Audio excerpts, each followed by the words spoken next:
O ponto zero da revolução. Trabalho doméstico, reprodução e luta feminista. Por Silvia Federici. Tradução Coletivo Sicorax. Editora Elefante. 2019. Nota das tradutoras. Quando se escolhe uma obra para ser traduzida, assume-se a tarefa de aproximar mundos. Nós, Sicorax, como coletivo feminista de tradução, preferimos dizer, abre aspas, aproximar, fecha aspas, e não, abre aspas, transpor, fecha aspas. Segundo o dicionário Caldas Aulete, abre aspas, transpor, fecha aspas, pode ser entendido como ato de, abre aspas, passar de um meio de expressão para outro, fecha aspas, mas também como, abre aspas, passar por sobre, fecha aspas, ou, abre aspas, alterar a ordem de, fecha aspas. Já, abre aspas, aproximar, fecha aspas, pode significar, abre aspas, avizinhar-se, fecha aspas, ou mesmo, abre aspas, fazer parecer mais próximo, fecha aspas. Qualquer pessoa que tenha acompanhado os debates em torno da transposição do Rio-São Francisco, por exemplo, percebe a diferença nem tão sutil, técnica e socialmente falando, de se usar um termo ou outro. Também caberia utilizar o mais poético, abre aspas, verter, fecha aspas, que engloba, abre aspas, passar de uma língua para outra, fecha aspas, abre aspas, fazer transbordar, fecha aspas, abre aspas, manar, brotar, ter início em, fecha aspas.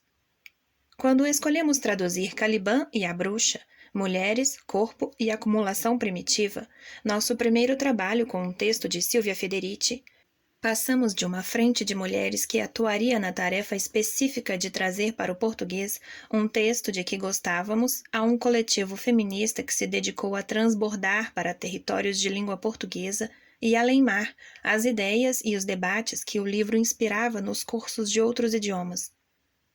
Com o indispensável aval e o suporte de Silvia Federici e a companhia de mulheres do nosso contexto de luta, Caliban e a Bruxa começou a circular pela internet.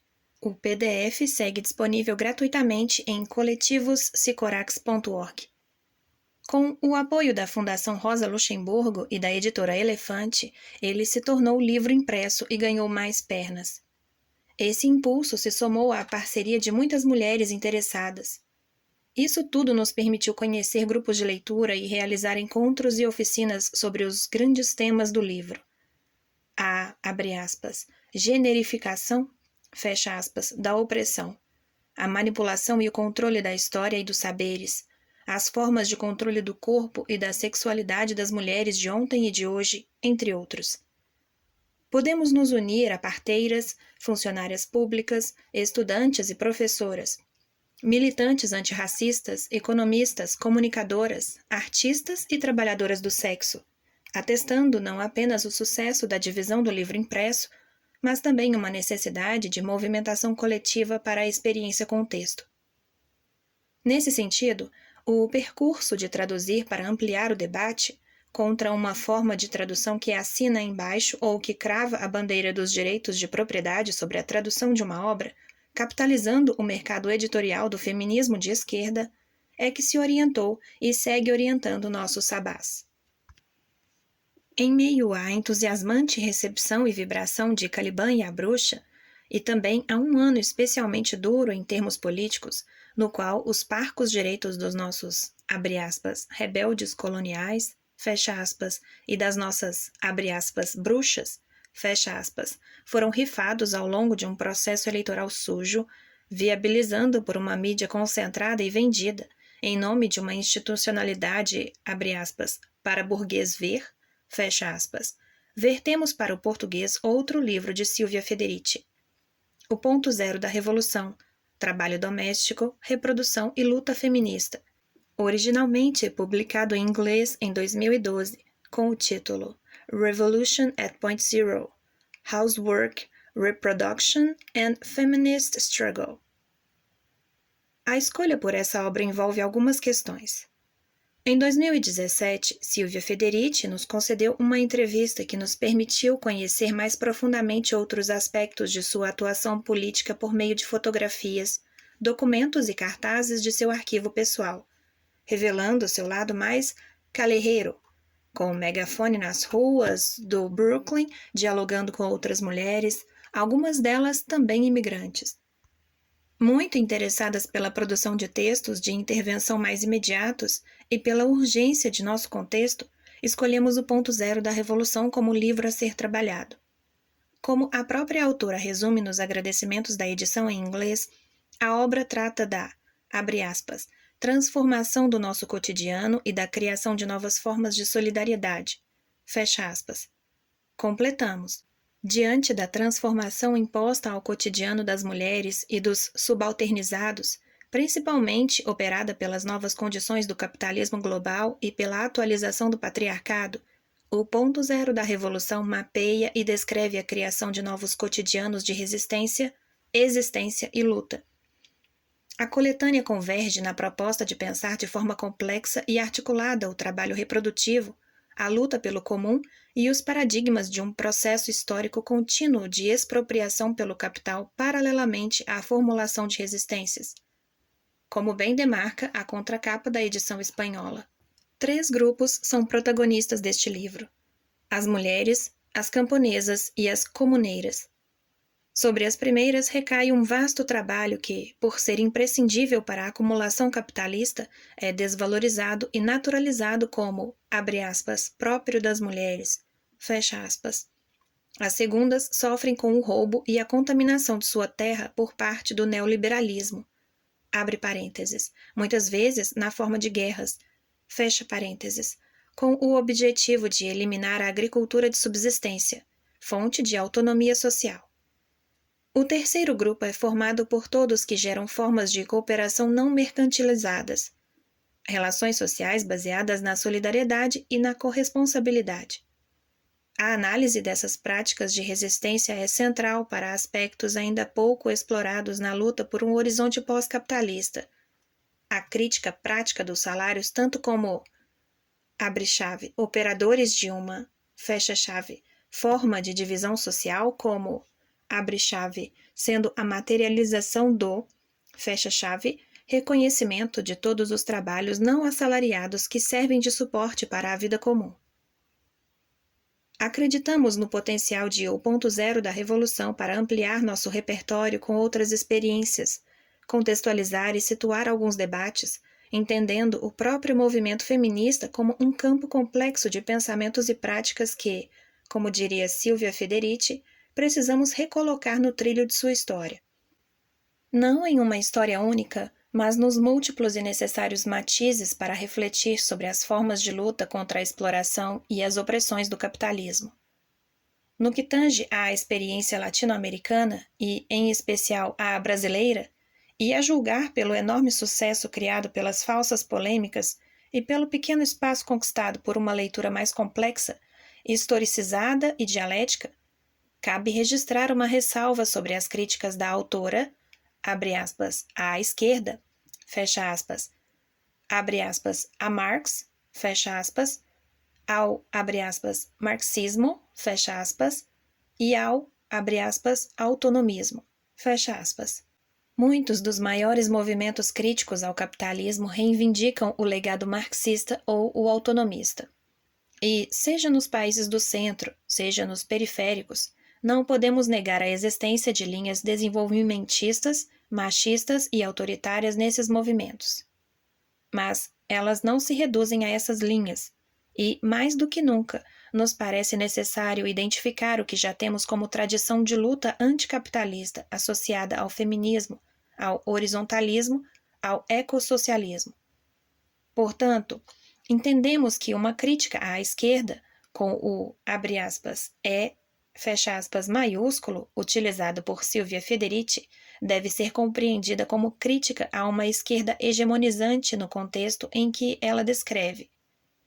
Uma crítica ao, abre aspas, marxismo, fecha aspas, sem mais adjetivos, é entendida por nós como sinônimo de crítica a essas linhas especificamente desenvolvimentalistas, machistas e autoritárias. Concluímos com uma observação em relação ao título do livro, conectada com essa concepção de crítica feminista às análises e experiências revolucionárias. Diferentemente de um, abre aspas, marco zero, fecha aspas, como um local estabelecido muitas vezes por bandeirantes ou outras forças dominantes como centro, como base na qual se cria uma medição, entendemos que o ponto zero da revolução pode significar um momento, abre parênteses, que contempla algo de incerteza, mas que precisa ser estabelecido como recurso reflexivo e estratégico, fecha parênteses, a partir do qual não se tolerará reflexão revolucionária que não abarque as considerações sobre o trabalho doméstico, a reprodução e a luta feminista. No que se refere à tradução, à pesquisa e à revisão dos textos de O Ponto Zero da Revolução, o coletivo Sicorax, abre parênteses, composto hoje por Cecília Rosas, Cecília Farias, Leila Giovana Isodoro, Juliana Bittencourt, Lia Urbani e Chislene de Oliveira Macedo, fecha parênteses. Contou com a colaboração de Liana Rocha, Elisa Rosas, Monique Prada e Mariana Ruggieri. Agradecemos às companheiras que embarcaram conosco nesse projeto. A edição original continha 12 artigos, abarcando a reflexão e a intervenção de Silvia Federici de meados dos anos 1970 até os dias de hoje. A edição espanhola, publicada pela editora Traficantes de Sueños, em 2013, agregou o artigo, abre aspas, sobre o trabalho afetivo, fecha aspas, abre parênteses, 2011, fecha parênteses. Mantivemos essa edição e acrescentamos, a pedido da autora, o texto, abre aspas, rumo a Pequim, como a ONU colonizou o movimento feminista, fecha aspas, abre parênteses, 2000, fecha parênteses. Apenas um dos artigos da coletânea, abre aspas, Feminismo e as Políticas do Comum, fecha aspas, já havia sido traduzido anteriormente ao português por Luísa Mansano, publicado no livro Feminismo, Economia e Política. Abre parênteses. Sempre Viva Organização Feminista, 2014. Fecha parênteses. E replicado pela N1 Edições em um livreto de 2017. Optamos por fazer nova tradução deste artigo pela metodologia de trabalho coletivo que desenvolvemos.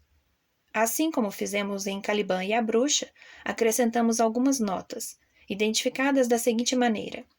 A sigla NTE se refere às notas da tradução espanhola e NT às notas da tradução ao português.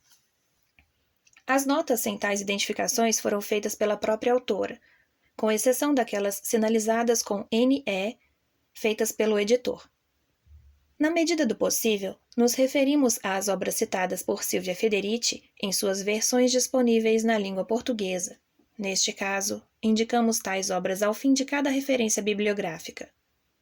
As traduções das citações são nossas, exceto quando foi possível referenciar citações já reconhecidas, creditadas nas notas da tradução ao português.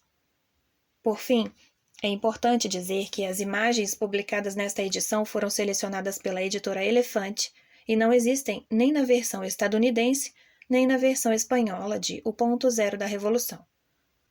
A todas e todos que estiveram conosco nesse processo de trabalho, nosso muito obrigada.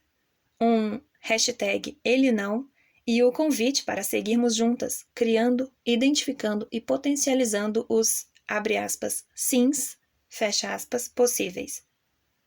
Coletivo Sicorax, verão de 2019. Prefácio à edição brasileira, dedicado a Marielle Franco. É adequado que o Ponto Zero da Revolução seja publicado no Brasil em um momento em que está ameaçada a vida de todos os brasileiros que não se beneficiam da expansão brutal das relações capitalistas propostas por Jair Bolsonaro. Este livro, na verdade, é em grande parte uma reconstrução das políticas públicas e dos desenvolvimentos que, desde o final dos anos 1970, reestruturaram a economia global, abrindo caminho para a violência contra o povo e contra o mundo natural defendida por Bolsonaro.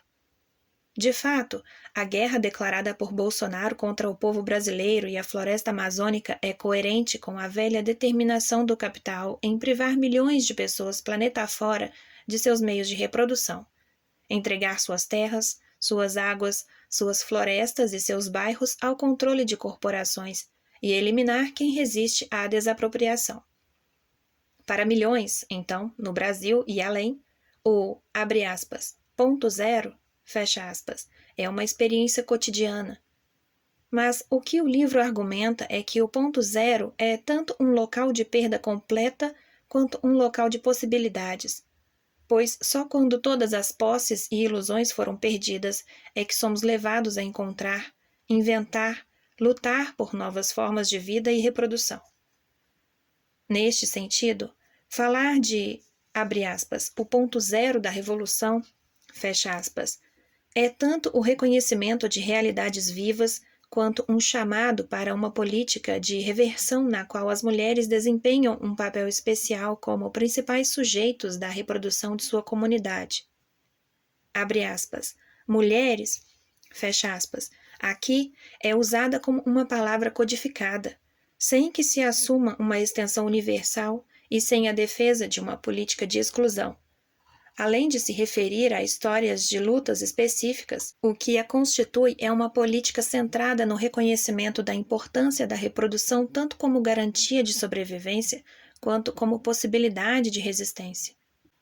Para reforçar esse aspecto, a presente edição de O Ponto Zero da Revolução inclui um novo artigo que distancia o feminismo que inspira esse livro do feminismo institucional/estatal promovido pelo capital internacional desde meados dos anos 1970, com a primeira Conferência Mundial da Mulher da Organização das Nações Unidas, realizada em 1975, no México. Intitulado, abre aspas, Rumo a Pequim, como a ONU colonizou o movimento feminista, fecha aspas, o artigo explora os fatores que movimentaram a tentativa de controle das Nações Unidas sobre a política feminista e seu uso do feminismo para integrar mulheres mais efetivamente à organização global capitalista da exploração. Um aspecto importante dessa, abre aspas, integração, fecha aspas, foi a comercialização das atividades e das capacidades reprodutivas das mulheres e sua posterior subordinação à reprodução das relações capitalistas. Esse desenvolvimento particular é o tópico de outro artigo que este volume acrescenta à coleção original, concentrado na questão do, abre aspas, trabalho afetivo, fecha aspas. O ponto zero da revolução, assim, não é apenas possível, mas indispensável, se nosso objetivo for recuperar nossa relação com a natureza e com a riqueza que produzimos, nosso corpo, nosso desejo e nossa capacidade de solidariedade, e construir para nós mesmas e nossa comunidade uma, abre aspas, vida digna de ser vivida, fecha aspas. Como diz o slogan que hoje em dia é compartilhado por movimentos sociais em todo o planeta. Silvia Federici, verão de 2019. Prefácio à edição estadunidense. A força determinante na história é a produção e a reprodução da vida imediata. Friedrich Engels. Esta tarefa, de fazer do lar uma comunidade de resistência, tem sido compartilhada por mulheres negras globalmente, especialmente mulheres negras em sociedades de supremacia branca. Bell Hooks.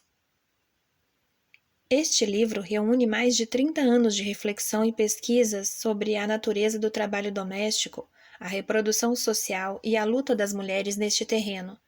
Para escapar dele, para melhorar suas condições, para reconstruí-lo de maneira a oferecer uma alternativa às relações capitalistas. Este é um livro que mistura política, história e teoria feminista, mas que também reflete a trajetória do meu ativismo político nos movimentos feminista e antiglobalização e a mudança gradual na minha relação com esse trabalho. Da, abre aspas, recusa, fecha aspas, a, abre aspas, valorização, fecha aspas, do trabalho doméstico, que agora reconheço como expressivo de uma experiência coletiva. Não há dúvida de que a recusa do trabalho doméstico como um destino natural das mulheres era um fenômeno muito difundido depois da Segunda Guerra Mundial entre mulheres da minha geração.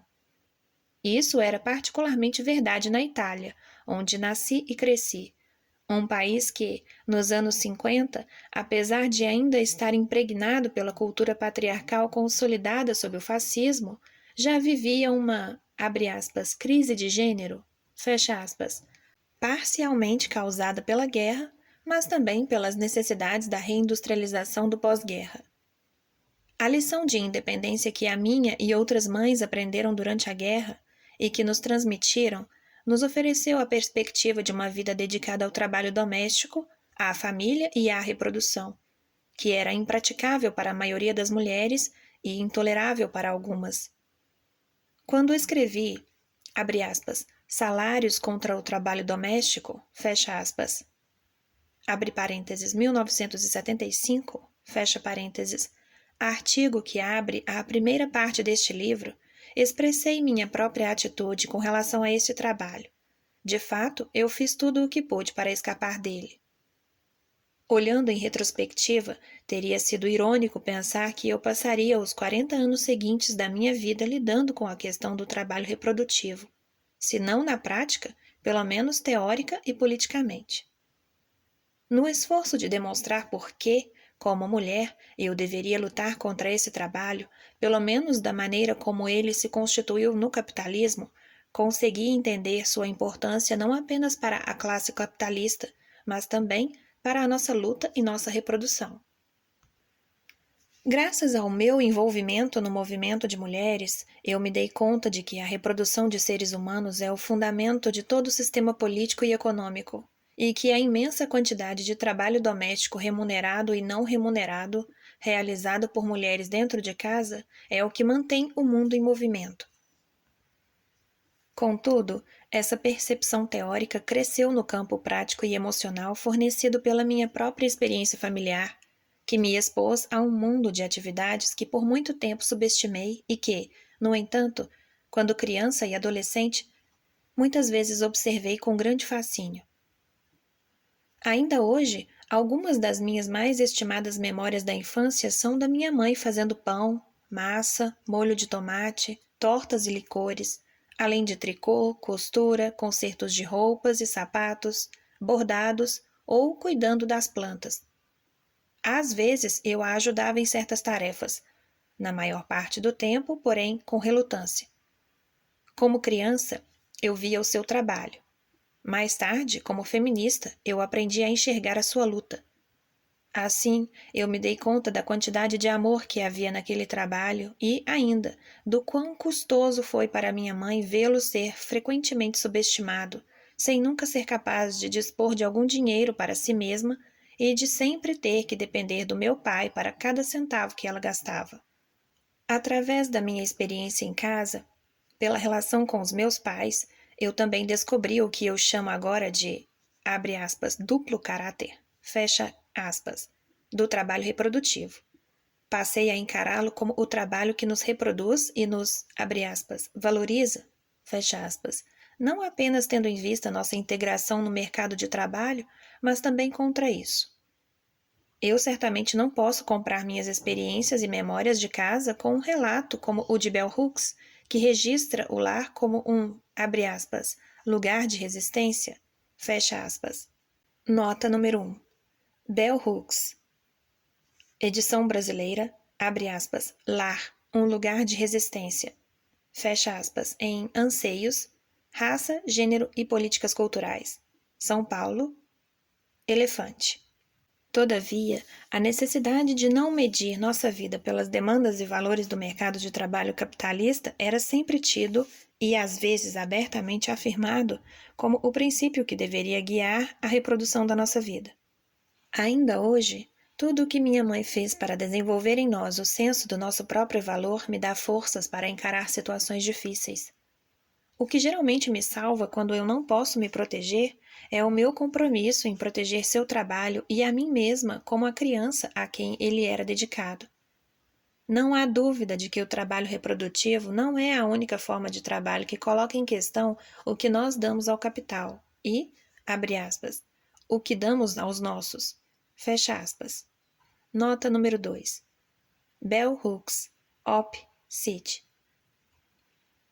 Contudo, certamente é esse o trabalho no qual as contradições inerentes ao, abre aspas, trabalho alienado, fecha aspas, são mais explosivas, e é por isso que este é o estágio zero para a prática revolucionária, mesmo que não seja o único estágio zero.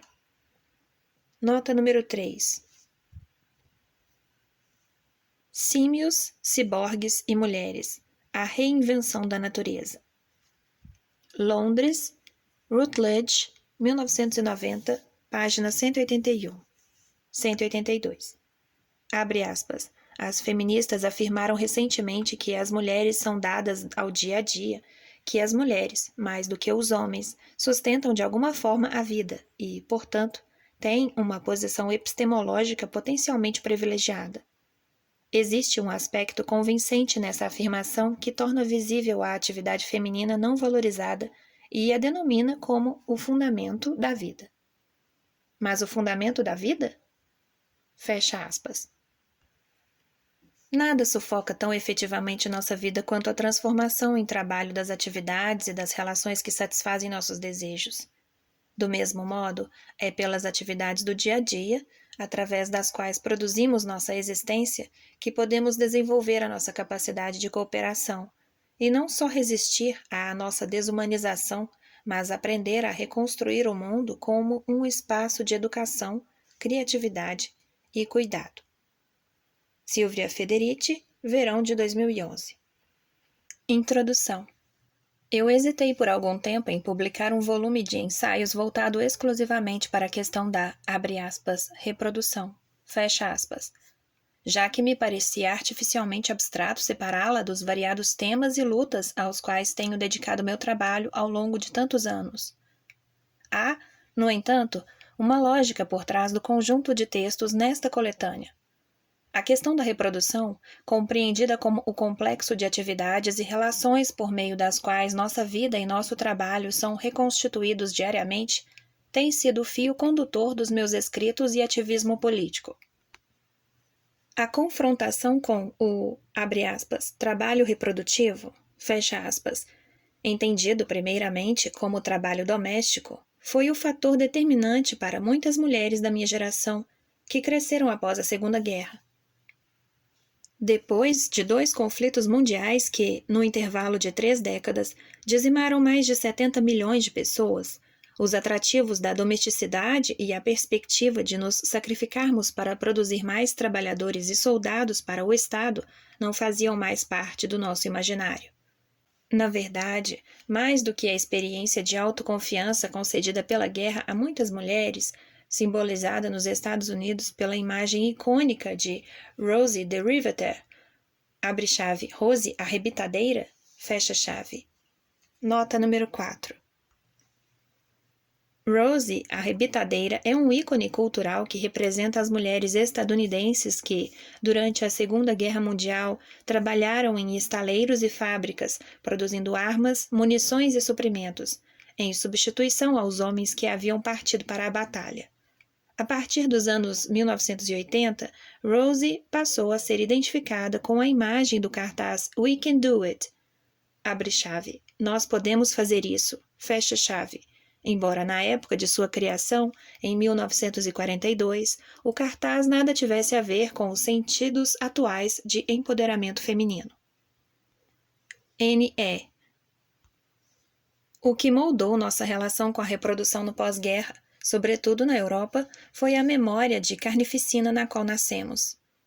Esse capítulo da história do movimento feminista internacional ainda precisa ser escrito. Nota número 5.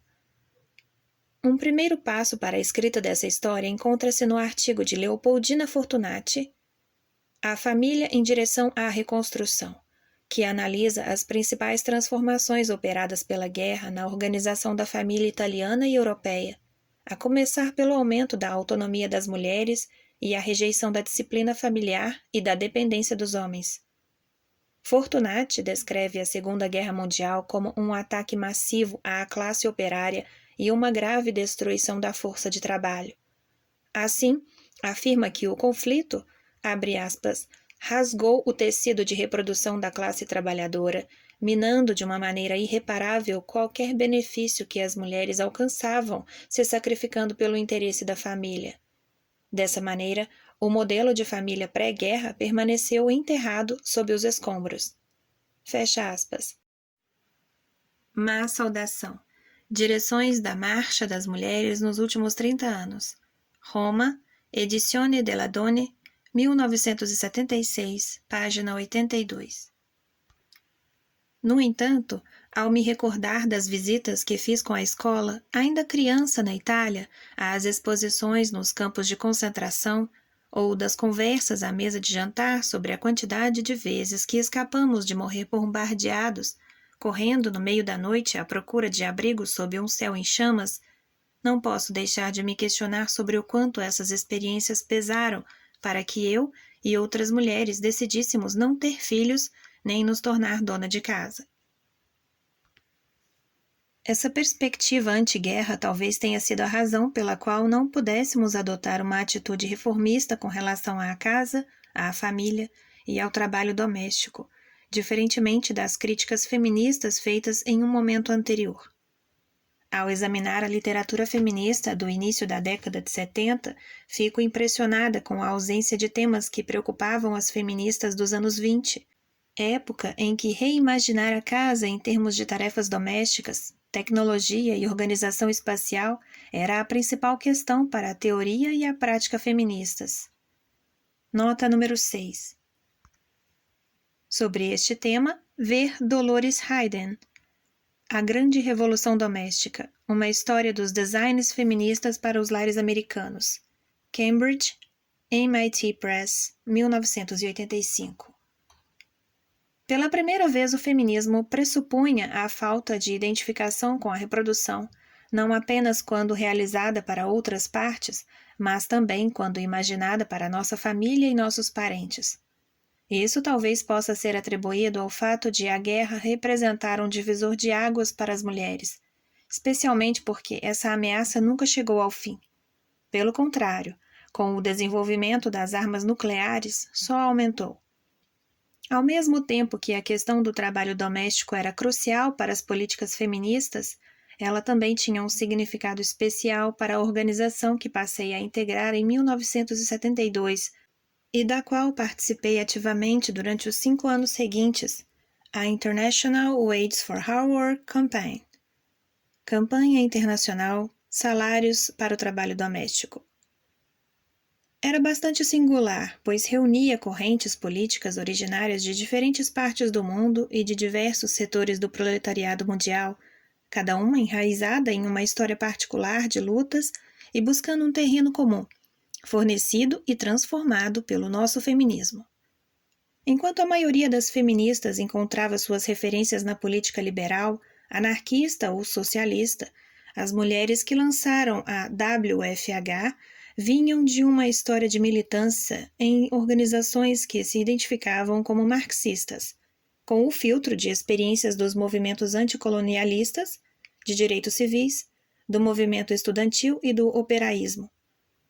Este último desenvolveu-se na Itália no início da década de 1960 como resultado do ressurgimento das lutas nas fábricas, o que levou a uma crítica radical ao, abre aspas, comunismo, fecha aspas, e a uma releitura de Karl Marx que influenciaram toda uma geração de ativistas. Esse movimento ainda conserva seu poder analítico diante do interesse mundial pelo movimento autonomista italiano. Nota número 7. Para uma discussão sobre o operaísmo italiano e o movimento autonomista como derivação do primeiro, ver Harry Cleaver, lendo O Capital Politicamente, Edimburgo, AK Press, 2000. Foi através das categorias articuladas por esses movimentos e também contra elas que nossa análise da, abre aspas, questão das mulheres, fecha aspas, se transformou em uma análise do trabalho doméstico como fator crucial na definição da exploração das mulheres no capitalismo, tema que atravessa a maioria dos artigos desta obra.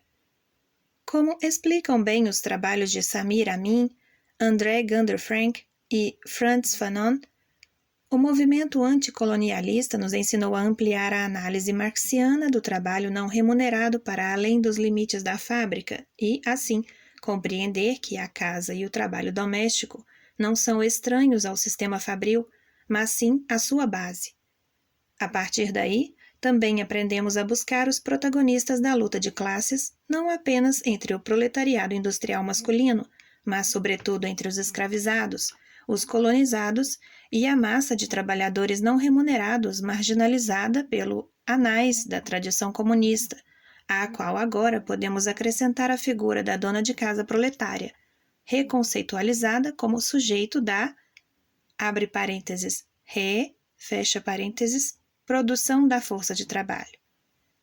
O contexto político e social em que o movimento feminista se desenvolveu facilitou essa identificação. Desde o século XIX, pelo menos, tem sido uma constante na história estadunidense que a ascensão do ativismo feminista siga os passos da ascensão da libertação negra. O movimento feminista na segunda metade do século XX não foi uma exceção.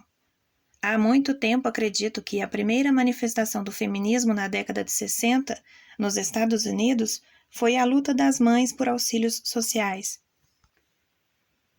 Lideradas por afro-americanas inspiradas no movimento dos direitos civis, essas mulheres se mobilizaram a fim de reivindicar do Estado um salário pelo trabalho de educar seus próprios filhos, estabelecendo as bases sobre as quais cresceram organizações como a WFH.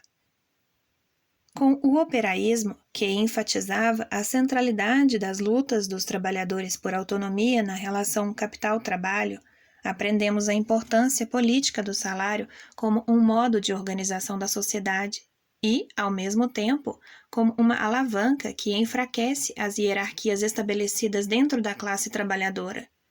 Na Itália, essa lição política se concretizou nas lutas operárias do Outono Quente de 69, quando os trabalhadores reivindicaram a igualdade de salário para todos, juntamente com aumentos inversamente proporcionais à produtividade, significando uma determinação em buscar não ganhos setoriais, mas o fim de divisões baseadas nas diferenças salariais.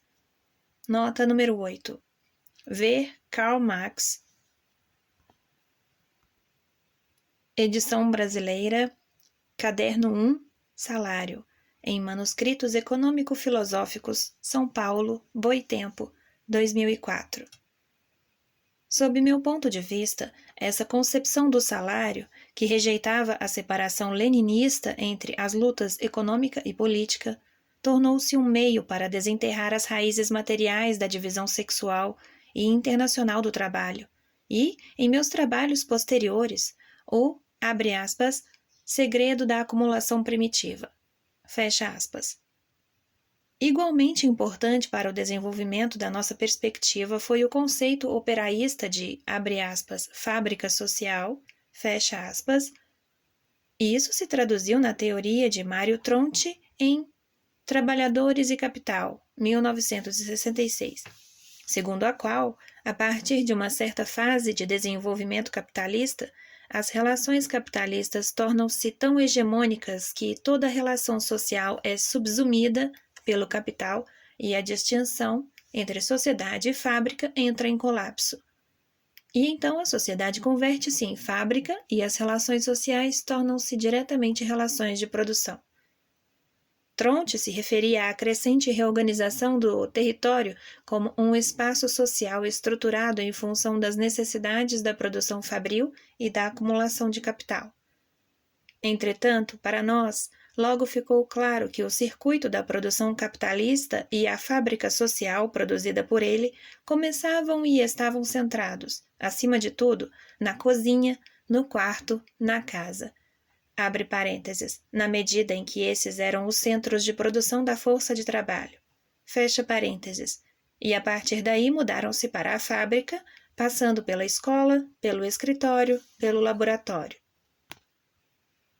Em suma, nós não aceitamos passivamente as lições dos movimentos já mencionados, mas as viramos de cabeça para baixo, expusemos seus limites e usamos seus tijolos teóricos para construir um novo tipo de subjetividade e estratégia políticas. A definição dessa perspectiva política e a defesa das acusações contra ela, tanto por esquerdistas quanto por feministas, conectam os textos que compõem a primeira parte deste livro, escritos entre 1974 e 1980, período de meu engajamento organizacional na WFH. A principal preocupação era demonstrar as diferenças fundamentais entre tarefas domésticas e outros tipos de trabalho, desmascarar o processo de naturalização que esse trabalho sofreu por causa de sua condição não remunerada, apresentar a natureza e a função especificamente capitalistas do salário e demonstrar que, historicamente, a questão da, abre aspas, produtividade, fecha aspas, sempre esteve relacionada à luta pelo poder social. Esses ensaios tentam, sobretudo, estabelecer como os atributos da feminilidade são, na realidade, funções de trabalho, e refutar a maneira economicista pela qual a demanda por salários para o trabalho doméstico foi concebida por muitos críticos, devido à sua incapacidade de entender a finalidade do dinheiro, além do seu caráter imediato como uma forma de remuneração. Final da leitura da parte 1. Paramos no início da página 26.